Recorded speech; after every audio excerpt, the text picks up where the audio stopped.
Hey YouTubers, long time no post. I have a special treat for you today. We're gonna review this fat bike conversion that we did. This is, I don't know if you remember, a while back I did a 1500 watt 48 volt monster truck of fat bikes, and not to be outdone, I went ahead and did another one here. This is using the 5000 watt Suring hub motor, 72 volt.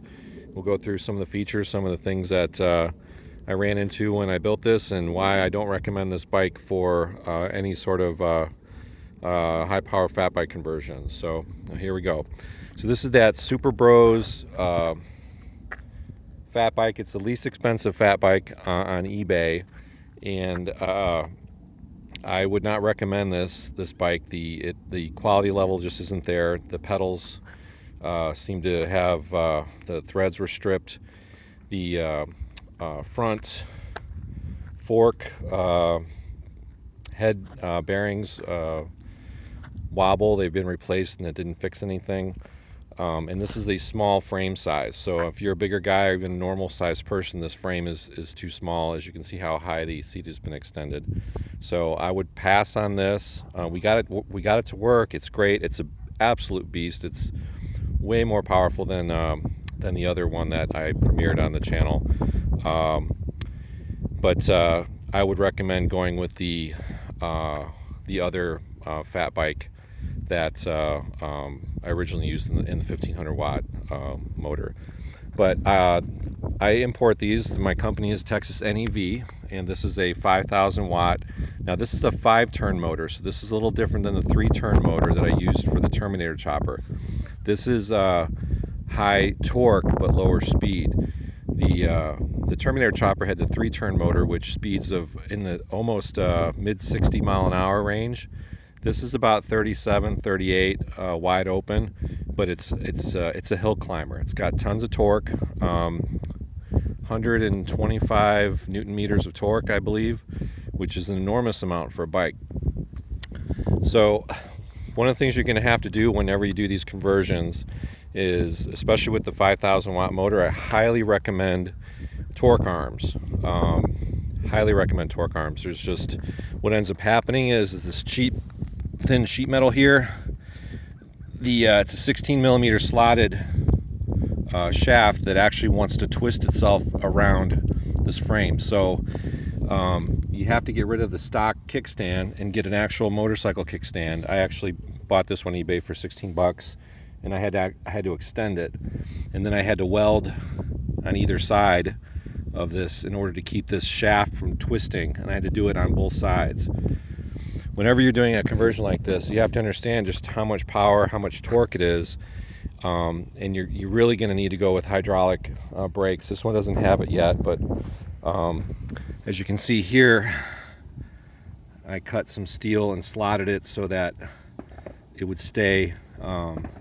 This would not turn around.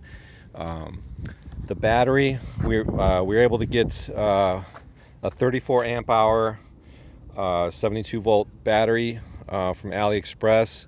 We had mixed reviews on whether or not we were going to do this or not, but it actually ended up working out great. He gets about 70 miles worth of range, where he's looking at he went about 20. He went 17 miles and used 20% of his battery, which is pretty good. In the unboxing video, I showed where you got an 85 amp controller, and we were able to get that tucked in here. And I have a small buck converter that powers his cree headlight these headlights I like to use so much, and the tail light. So, and this has the color display. If you can see, let me move the bike around here so maybe you can see it better.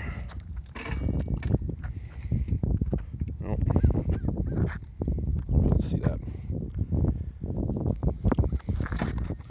Okay, so you got different assist levels here, and you've got your display. You go, let's see here.